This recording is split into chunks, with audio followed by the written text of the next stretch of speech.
Y dice, acerca de esto tenemos mucho que decir y difícil de explicar, por cuanto os habéis hecho tardos para oír, porque debiendo ser ya maestro después de tanto tiempo, tenéis necesidad de que se os vuelva a enseñar cuáles son los primeros rudimentos de la palabra de Dios. Y habéis llegado a ser tales que tenéis necesidad de leche y no de alimento sólido. Y a todo aquel que participa de la leche es inexperto en la palabra de justicia, porque es niño. Hasta ahí lo vamos a leer, ¿verdad? Entonces voy a ser un poco breve, ¿verdad? Y quiero, hermanos, que, ¿verdad?, tratar de este mensaje, ¿verdad?, básico. Lo predicamos una vez en una festividad. Y bueno, y para enseñar todo lo que, hermanos, este mensaje no se hace de una sola vez. Hay que llevar una secuencia de estudio para poder llevar y dar a entender, pero vamos a hablar un poco, ¿verdad?, un poco más entendible, ¿verdad? Entonces, la razón de lo que el apóstol, ¿verdad?, el libro de los Hebreos, algunos dicen que fue Bernabé el que lo escribió, y otros dicen que Pablo, pero bueno, en mi forma de pensar, creo que es el apóstol Pablo quien lo escribió por las habilidades que tiene de hojear el Antiguo Testamento. Y entonces, y tantas, ¿verdad?, palabras que como él se expresa, hermanos, en esta, ¿verdad?, puedo entender que fue el apóstol el que escribió estas palabras. Entonces el apóstol Pablo enseñaba a los hebreos, ¿verdad?, hablaba acerca de lo que es el sacerdocio arónico y el sacerdocio de Cristo y el sacerdocio de Melquisedec. Entonces Pablo enseñaba a la iglesia de los hebreos que Cristo no dependía del sacerdocio arónico, sino que dependía del sacerdocio de Melquisedec. Entonces, y quizás esto incomodaba un poco a los hebreos, porque los hebreos creían que el sacerdocio arónico era infalible. Y entonces, y bueno, por eso el apóstol Pablo pues toma esta, ¿verdad?, escribe estas palabras bastante duras para los hebreos, porque él les dice acerca de esto, de lo que había hablado acerca del sacerdocio. Acerca de esto tenemos mucho que decir y difícil de explicar. Usted sabe qué significa, hermano, ser difícil de explicar a una persona que no quiere entender. O a una persona, hermanos, que no entiende. Usted sabe, en las iglesias, hermanos, en iglesias grandes, siempre hay gente que no entiende. Aunque se les predique con toda claridad, siempre no entiende, ¿verdad? Y la razón de no entender a algunos porque no quieren entender. Y a otros, hermanos, porque la rudeza, ¿verdad? Como eran los hebreos, eran rudos para, hermanos, para entender, o no querían entender, ¿verdad? Y entonces, porque debiendo ser, él le dice, y difícil de explicar, por cuanto os habéis hecho tardos para oír. Entonces la palabra tardo quiere decir lento o lerdo, ¿verdad? Y usted sabe que siempre hay gente en las iglesias que llegan, se sientan, están divagados, no ponen atención a la predicación. Estaba yo escuchando un hermano allá en San Miguel, en el templo, hermanos nuestro de ahí, de la, ¿verdad?, de la colonia, parece que se llama Santa Inés, algo así. Y estaba un hermano allí predicando, el hombre, yo sé que el hombre es hábil para enseñar. Y estaba él predicando y no había ni un amén para este varón, para este mensaje.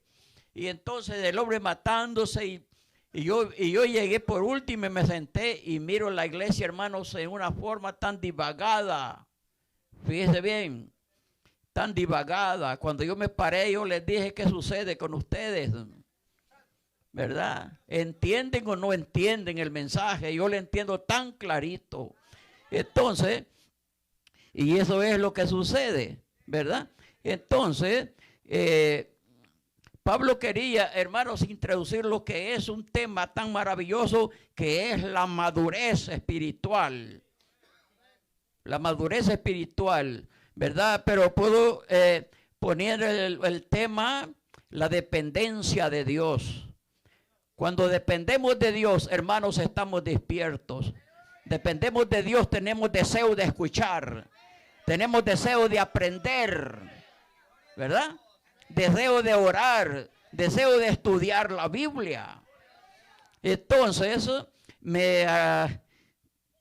me fascina mucho, hermanos, ¿verdad? Un varón que, ¿verdad? Escribe acerca de algunas decadencias espirituales, problemas de lo que surge en las circunstancias de la vida. Y él narra toda la situación de las personas estas como, ¿verdad? Problemas también, tal vez problemas espirituales, o tal vez problemas, hermanos, que surgen, ¿verdad? Tal vez en los hogares, tal vez en el trabajo, ¿verdad? O la decadencia, pero él dice así: cuando el hombre se alza, se remonta en vuelo con las alas de la fe y pone la dirección en Dios. El vacío, dice, da paso a la plenitud del alma. Y Dios mismo se convierte en el refugio de la vida. Entonces, dice, termina todo vestigio de aburrimiento. Fíjese bien. Cada jornada se vuelve, dice, un cántico de alegría. Y cada jornada un cántico de alegría. Y cada un poco de, ¿verdad? Quizás de nervio, ¿verdad? Pero entonces, ve lo que se convierte, hermanos, cuando dependemos de Dios. Nos dan ganas, hermanos, de, ¿verdad? Cada jornada un cántico de alegría, cada obstáculo una oportunidad para triunfar, cada ventaja material una expresión de gratitud hacia el Creador. Fíjese bien, si analizamos, hermanos, esta actitud, qué bello cuando dependemos de Dios y Dios está con nosotros. Hermanos, yo quiero decirles que Dios es poderoso para ayudarnos. Vemos en el mundo tantas cosas, hermanos, que se ven. Fíjese bien. Y este mismo varón escribe esto. Fíjese bien. Y entonces dice, la vida agitada de nuestros días que produce tanto descontrol nervioso y tanto desequilibrio emocional, que bien pareciera saber la forma cómo prevenir todos estos males. Por el contrario, estaríamos echando a perder toda nuestra felicidad, la felicidad de nuestra familia, la felicidad de nuestros allegados. Porque son muchos hombres y mujeres que alteran la paz de su espíritu por la más mínima incomodidad de la vida. Un poquito de cosas nos pone tan incómodo. Fíjese bien, personas hipersensibles que algunos hasta parece exhibir como virtud sus desajustes nerviosos, diciendo que son así, a causa de su gran sentido de responsabilidad. O porque son un modelo de orden y de exactitud. Pero en el fondo se trata nada más que una neurosis perturbadora de las emociones. Cuando dependemos de Dios, hay, hermanos, gran felicidad. No importa la circunstancia que se nos está viniendo encima, cualquier problema que sea, pero dependemos de Dios. Y esa es nuestra alegría. Hablaba ayer con un muchacho en mi hogar y me dice él, si no tuviera 2 niños, me dice que cuidar, ya me hubiera suicidado. Y le digo, bueno, tal vez le dé la razón por las circunstancias que está pasando, ¿verdad? Pero esa no es la solución. La solución es que usted eche una mirada para arriba y mire a Dios. Yo le cuento todas mis experiencias de la vida, momentos que yo he pasado, y mi consuelo solamente ha sido Dios. Sí, sí, aguantar hambres sin tener que nadie le dé un apoyo en lugares que nadie lo conoce. Yo me he pasado por eso en San Salvador. Fíjese bien. Pero mi consuelo, iba a predicar todas las noches a una iglesia. Y entonces, pero mi consuelo ha sido siempre que dependo de Dios. Que dependo de Dios. Y hermanos, dependemos de Él, ¿verdad? Entonces, el tema de la madurez es un tema muy hermoso, ¿verdad? Y para entenderlo mejor, ¿verdad? Acudimos a la verdad, lo que es a nuestro crecer, ¿verdad? En una forma biológicamente. Ser maduro biológicamente significa, ¿verdad? Ser biológicamente maduro significa haber completado el proceso natural de crecimiento. ¿Me entiende usted? Los órganos vivos van creciendo hasta llegar a la madurez designada por Dios. Un niño nace, y hermanos, y cuando nace de cero. Sí, nace de cero. Va a empezar una vida, pero este niño cuando ya empieza a fijarse, al primero que conoce es a su madrecita. Un día su madrecita le está dando su pecho y de repente se le queda bien y se pone a reír con ella. Es la primera que conoce, luego conoce a su padre y luego va conociendo así paulatinamente a los demás y va creciendo. Sus órganos vivos van creciendo, ¿verdad? Y él también va creciendo hasta la estatura que Dios quiere que sea. Entonces, el crecimiento en la vida espiritual de nosotros también, paulatinamente vamos creciendo. Yo quiero decirle que nunca crecemos en la vida espiritual, nunca crecemos, hermanos, del todo. Vamos creciendo cada día, pero es necesario, hermanos, crecer. Fíjense bien, es necesario crecer, estar creciendo. No venimos a la iglesia por ocupar una silla, por estar aquí porque lo vean, o por venir a exhibirnos con alguna moda. No, venimos para crecer. Usted sabe, el culto significa cultivar. Cuando vamos a la escuela, ¿vamos a qué? A aprender, ¿verdad? Vamos a cultivar. Hay un factor adicional hay un factor adicional en la madurez, cuando la conciencia de uno mismo participa en el desarrollo del crecimiento. Entonces se dice que uno es maduro cuando ha alcanzado estabilidad, sabiduría y aptitud. Son 3 factores importantes, hermanos, que alcanza la persona cuando madura. Fíjense bien, estabilidad, sabiduría y aptitud. ¿Sabe qué es estabilidad, verdad? Yo quiero decirle, hermano, una persona madura está en una iglesia, no le interesa las circunstancias que pasen ahí. Esa persona está anclada. Esa persona está anclada, no se mueve y nadie puede moverlo.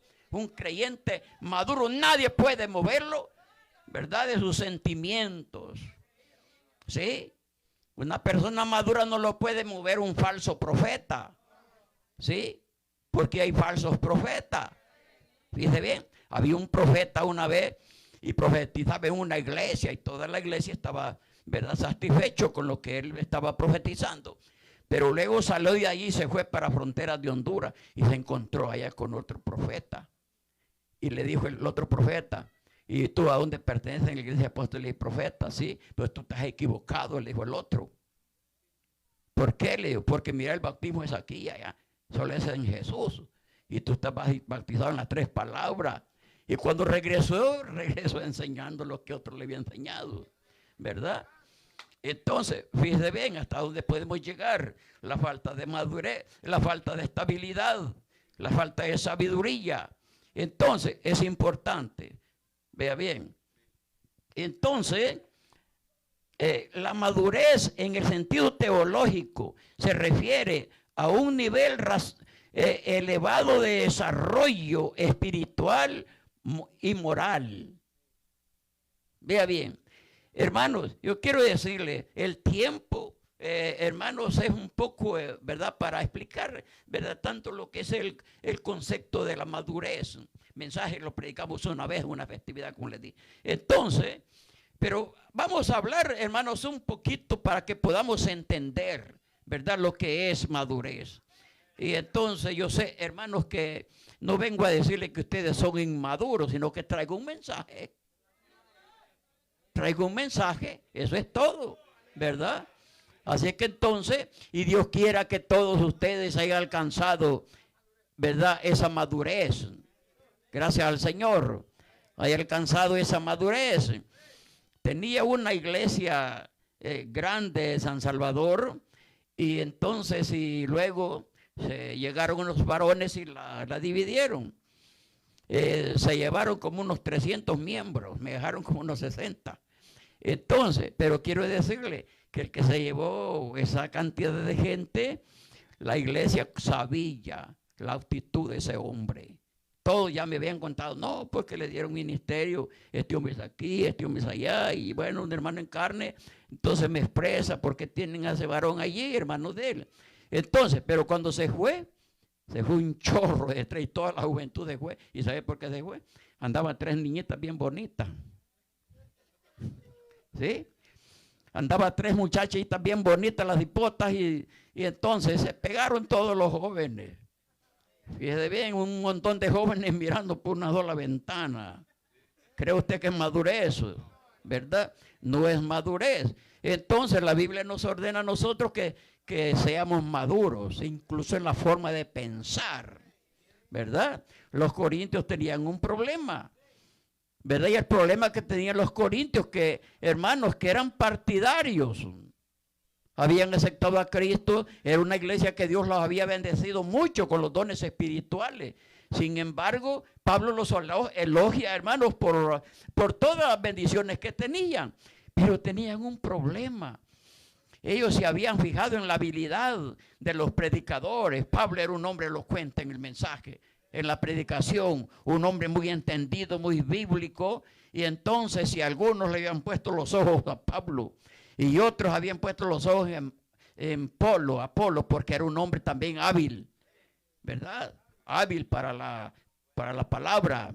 Y otros a Pedro, que Pedro, hermano, la Biblia dice que era un varón plebeyo y sin letra, pero Pedro era usado por el Espíritu Santo. A Pedro lo usaba el Espíritu Santo, que nadie tiene las hazañas de hermanos, de lo que el apóstol Pablo hizo, Pedro hizo. Entonces, también habían puesto la fijada en él, pero otro dijo, bueno, dijo, ¿verdad? Yo soy de Cristo. Entonces, hermanos, en la Biblia nosotros encontramos algunos casos, ¿verdad? De lo que es la falta de madurez. Yo siempre le digo a las iglesias, ustedes no pongan la mira en el predicador, pongan la mirada hacia arriba. Trajimos un hermano de Puerto Rico y le trajimos a la iglesia. Le veníamos pagando casa, le pagábamos casa. Y también le dábamos un sueldo, fíjese bien, para que nos estuviera ahí enseñando. Y bueno, el hombre era hábil. Entró uno y llegó uno y me dice, un miembro de la iglesia, me dice, ahora me dice usted, ya me quedó sobrando, ¿verdad? Usted ya quedó sobrando porque Dios me dice, hombre, y puede predicar, ¿verdad? Y entonces le digo yo, pero yo soy el pastor, y que no le guste. ¿verdad?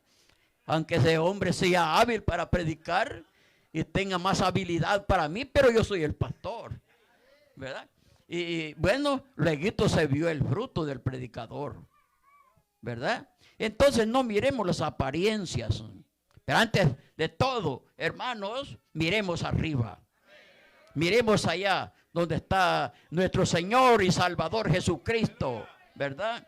Y seamos dependientes de Él. Todos tenemos que tener madurez y dominio propio. ¿Y sabe por qué? Para vivir en paz y alegremente con todos. Una persona madura no pelea con los hermanos. Ama a los hermanos. ¿Sí? Ama a los hermanos. Una persona madura no discute con nadie, no es envidioso, porque todo, hermanos, esos defectos, hermanos, se dan cuando uno, en primer lugar, no conoce por completo al Señor. Y Dios quiere que le conozcamos a Él primero, ¿verdad? Entonces, pero para alcanzar este grado de salud emocional de la madurez, tenemos que depender de Dios. Porque sin Dios la vida se vuelve como un péndulo movido de un extremo a otro, sin estabilidad y equilibrio. El gran regulador de la conducta humana que proporciona sensatez al alma, el Espíritu Santo y la fe que nos da fuerza, nos da fortaleza y buen criterio ante las circunstancias más variadas de la vida. ¿Quién pudiera sentirse feliz si no depende de Dios y convive con Él? ¿Quién pudiera transformarse por dentro si no acude al gran transformador omnipotente? ¿Quién pudiera vivir de veras si quizás habrá desechado al actor de la vida? Lo ha dejado. Fíjese bien. Entonces, hermanos, tenemos que depender de Dios. Si no dependemos de Dios, nuestros esfuerzos son vanos. Sí, son vanos. Había un hombre cuando comenzábamos, teníamos una iglesia grande, quizás como unos 600 miembros, allá en el mero centro de Washington. Y entonces, pero había un varón allí que había sido pastor en El Salvador. Y a él, cuando él se paraba a testificar, se paraba uno con una alabanza y no lo dejaba testificar. Y entonces, y eso era todas las veces, no lo dejaban. Y no lo dejaban porque no se paraba, hermanos, a glorificar al Señor, sino que se paraba a tratar mal a los ministros. Siempre se paraba. Y entonces, pero un día, le digo, lo veo que para subirse al bus se agarraba y estaba pero bien flaquito, bien delgado. Y le digo, ¿y qué le pasa, hermano? Me dice él, es que estoy conectado con Dios. Y dije yo, este varón va a cambiar. Cuando termine de ayuno va a ser otro, ¿verdad? Va a ser otro este hombre, ¿verdad? Y quisiera, yo lo apreciaba mucho porque él me quería mucho. Y entonces, bueno, terminó el ayuno, 40 días de ayuno. Y siguió lo mismo. No cambió, ¿verdad? No cambió. Yo quiero decirles, hermanos, que a veces nos dedicamos a orar tanto sin propósitos, a hacer ayunos sin propósitos, ¿sí? Hay algo en nosotros, la Biblia dice que es candela de Jehová el alma a la persona que escudriña los secretos de su vientre. Cuando nosotros, hermanos, tenemos madurez, entonces llegamos a considerarnos, a hacer un examen en nosotros, un examen de conciencia. Y entonces, cuando hacemos un examen de conciencia, nos damos cuenta de lo que somos y lo que somos en Dios, ¿verdad? Así que por eso decimos, poseer una personalidad madura y bien equilibrada es un tesoro de gran valor. Tener los sentimientos debidamente aplomados y saber convivir en paz con todos es algo que cuesta poseerlo, pero que a lo largo produce grandes compartimientos. Una señal distintiva de madurez es saber sobreponerse al dolor, a los contratiempos y a los fracasos. Una persona madura no se queda inmóvil, soportando su dolor y rumiendo sus penas. Esa persona se levanta. En medio de las dificultades, se levanta. No está preguntando, ¿por qué me sucedió esto a mí? Fíjese bien, un joven muchacho acepta al Señor Jesucristo. La esposa le nació un niño inválido. Y comienza a decir, pero ¿por qué me salió inválido? Todos tienen niños buenos. Y a mí, ¿por qué Dios me dio este niño así enfermo? Y él renegaba, hermanos, y bueno, tenía problemas. Y quiero decirle que luego se le muere el niño. Otro problema. Y dejó la obra por eso. Fíjese bien. Entonces yo quiero decirle, hermanos, que la madurez nos ayuda tanto, pero cuando dependemos de Dios. Un rango característica de la madurez, fíjese bien, es la capacidad de reconocer nuestros propios errores. Una persona inmadura, incorrecta, es aquel a que se esfuerza por defender sus puntos débiles. Pelea y discute por justificarlos. Pero esto, en vez de ayudarle, le roba la disposición de corregirse. Fíjense bien. Es bueno, hermanos, que nosotros, incluso en los hogares hay un problema. Fíjense bien. Los hogares pelean los hogares. Y entonces, gracias a Dios que tal vez ustedes no son peleoneros en la casa. Entonces, pero quiero decirle que cuando se lleva consejo, el pastor que siempre anda metido en los problemas. Y entonces la mujer dice a la esposa, no, es que este tiene la culpa. El otro dice, no, porque tú también tienes la culpa. ¿Verdad?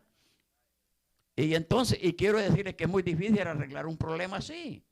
Entonces hay que pararlo y decirle, mire, cada quien haga el cargo de su problema.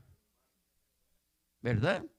Y entonces, y es por eso, hermanos, porque no somos maduros. Sí. Pero una persona madura, en cambio, no vacila en reconocer sus puntos de vista, no vacila en reconocer sus errores. Y entonces, hermano, supera. Cuando uno reconoce los errores, supera. Pero si usted no reconoce los errores suyos, usted no puede superar, ni tampoco le da lugar al Espíritu Santo para que el Espíritu Santo pueda trabajar en usted y hacer un cambio radical en la vida. Fíjese bien. Entonces, la madurez también supone habilidad para adaptarse a nuevas situaciones. ¿Sí? Usted sabe, ¿verdad? Le viene un problema y usted ha sufrido tal vez por alguna dificultad, pero Dios lo sacó de allí. Usted no se queda confiado que ya todo ha terminado. Estamos en una guerra y esa guerra es una guerra espiritual. El diablo anda como león rugiente buscando a quien devorar. Fíjese bien. Entonces, la persona madura, esa persona, hermanos, está, ¿verdad?, siempre listo. No se duerme, es un guerrero. Es un soldado que está, ¿verdad?, activo. Sabe que cualquier momento y por cualquier lado le llega el enemigo y le viene otra nueva situación.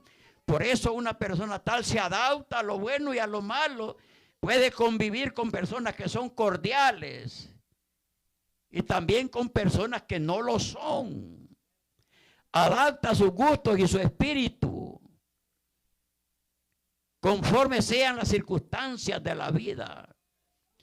Una persona madura, de modo que una persona madura puede convivir con todos. Sí, puede convivir con todos. No importa la clase de persona que sea, pero puede convivir con todos. Entonces, de manera tal que una persona madura puede convivir con todos, ama a sus semejantes. y no le interesa la situación de otro, trata mejor de ayudar, ¿verdad? A una persona, incluso Jesús dice, amad a vuestros enemigos. Y una persona inmadura no es capaz de amar a su enemigo. No, hombre. ¿Ha oído usted un dicho que dice, no lo hago bien, no le hago mal? ¿Ah? Pero no lo quiere. ¿Sí? Tiene problema. Tiene problema.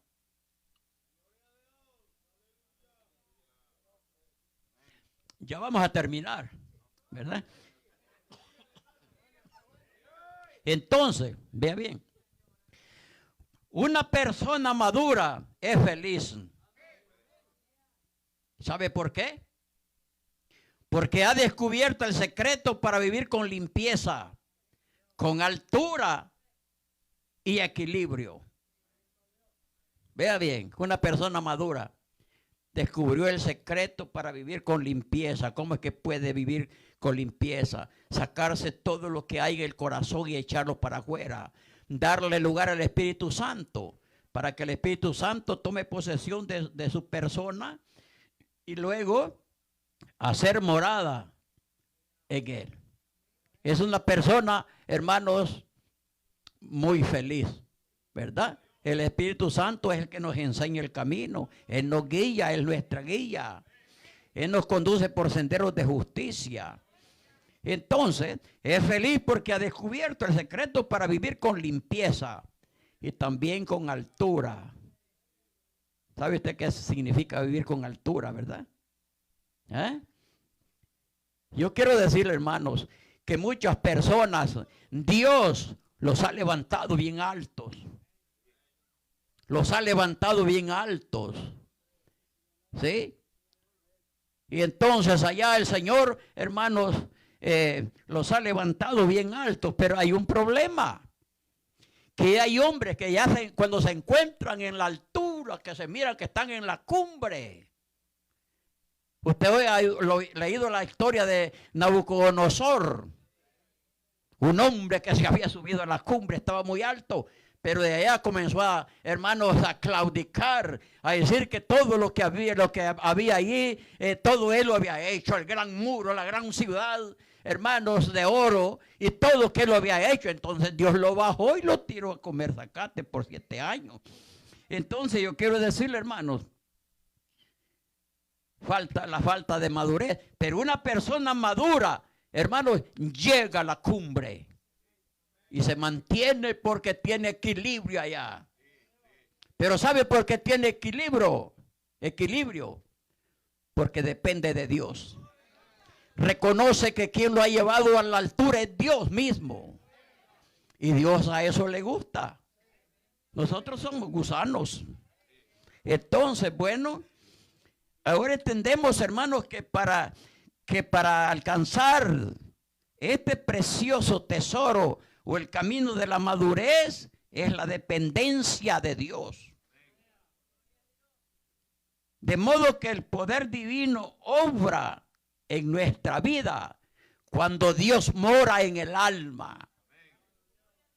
El poder mezquino y caprichoso y tantas veces pueril de los adultos cambia y venimos a ser nuevas criaturas. Y al ser nuevas criaturas, hermanos, para una persona madura, Dios siempre es un poder permanente. Para él Dios es una necesidad. Toda la vida Dios mismo es una necesidad. Si así lo hacemos, hermanos, que Dios es nuestra necesidad, Dios es nuestra vida, que nosotros dependemos de Dios y no de nosotros mismos. Yo quiero decirle que somos felices. Un hermano no tenía frijoles, ni arroz, ni tortillas, ni nada. Y dijo él, voy a ir al valle, dijo, a ver si alguien me presta una fichita. Encontró un hermano que tenía dinero en un camino de un potrero. Y le dice, ¿para dónde va, hermano? Mire, le dice que no tengo nada en la casa, le dice, y voy a buscar a ver quién me presta una cosita. Pero hermano, le dice, ¿por qué no hacemos una oración aquí? le dice el que iba a buscar. Hagamos una oración, hermano, le dice, porque cuando yo llegue allá, Dios me tenga una persona de buen corazón que me provea, le dice. Sí, hermano, le dijo él, vamos a orar. Y se hincó, y cuando estaba orando, dijo, este tiro no es con otro, ¿verdad? Este es conmigo. Y peco con no darle lo que este hermano necesita. Fíjate bien, peco con no darle lo que este necesita, dijo. Y entonces sacó, hermano, vuelvas, hermano, y vaya a comprar, ¿verdad? Entonces, hermanos, yo quiero decirle que Dios es tan bueno. De una manera y otra obra. Entonces, había una hermana que en el patio de su casa llegaban los muchachos a jugar mable, a jugar trompo. Y ella estaba en una situación económica muy mala. Y los niños le decían, mamá, nosotros queremos pan. Entonces le decía a ella, vengan, oremos para que Dios nos provea pan. Y se ponían todos los niñitos ahí a orar para que Dios les proviera pan. Escucharon los que estaban afuera.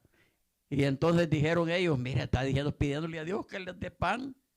Y entonces vamos a comprar una torta de pan grande y se la ponemos ahí en la mesa cuando esté orando. Y cuando se levante, le va a decir, ve, ya Dios provee pan porque estos creyentes son mentirosos, dijo. Y entonces le colocaron, hermanos, la torta de pan. Ahí se levantó la niña en la mesa y le dice, mamá, le dice, ya Dios nos trajo pan. Ya estaba ahí el pancito y había bendición, ¿verdad? Entonces Dios, hermanos, de una forma o de otra, ¿verdad? Él provee. Sí, Él tiene corazones preparados para ayudarnos en este camino. Así es, hermanos, que, ¿verdad? He hecho un mensaje breve, ¿verdad? Para que podamos entender. Pero creo que usted me ha entendido, ¿verdad? Que lo que es el tema de la madurez es tan hermoso. Es tan hermoso llegar a ese nivel de ser maduro. Bendito sea el nombre del Señor. Yo quiero decirle, quiero llevar saludes a los hermanos allá, ¿verdad? Yo quiero decirle que cuando se graduó, es decir, cuando fuimos a poner a mano Calisto de pastor, a mí me pusieron a prediqué el tema, lo que es la imagen de Dios en el hombre. Prediqué ese tema, bueno, me cayó una llamada de México. Yo vi la llamada bien, pues sí, un poco rara. Y me llama y me dice, quiero hablar con usted. Quiero que usted le pregunte a Dios si Él puede perdonarme. Y le digo yo, ¿cómo no lo va a querer perdonar? Le digo, si eres poderoso. Jesucristo murió en la cruz del Calvario, le digo, para perdonar los pecados a los hombres. La sangre de Cristo nos limpia de todo pecado. Y me dice él, es que yo no soy un hombre común. Yo no soy un hombre común. Si alguno ha ofendido a Dios y ha tratado mal a Dios, soy yo. Yo soy pastor, me dijo. Pero si es pastor, usted sabe mucho, pero no soy pastor de Dios, no, que soy pastor del diablo, me dijo. Era maestro de brujos en México. Entonces, y le digo, ¿y cómo consiguió mi número de teléfono? Yo me dice, escuché un mensaje que usted predicó. Y yo abrí la página, me dice, y vi, me dije, y comencé y me dice la curiosidad de escucharlo. Y ahora me siento responsable, culpable de la vida que he llevado. Y quiero que usted me ayude. Y le digo, bueno, sí. Pero dígale a Dios si Él me puede perdonar. Si lo puede perdonar, a usted le costaría mucho. Usted le costaría mucho para poder llegarle a lo que usted puede llegar para que pueda ser salvo. Pero lo puede lograr. Para Dios no hay cosa imposible, todas las cosas son posibles. Y entonces me dice, yo voy a aceptar a Cristo, me dice. ¿Quiere aceptar ahora? Sí, me dice. Entonces vamos ahora. Le digo, yo solo levante su mano derecha y diga, yo acepto a Jesucristo como mi único y salvador personal de mi vida. Y lo hizo él. Y le dije, oiga, ahora preséntese a una iglesia y vaya a una iglesia allí y pregunte a ver si que lo reciban en una iglesia. No, yo aquí nadie me recibe, me dice, todos me odian.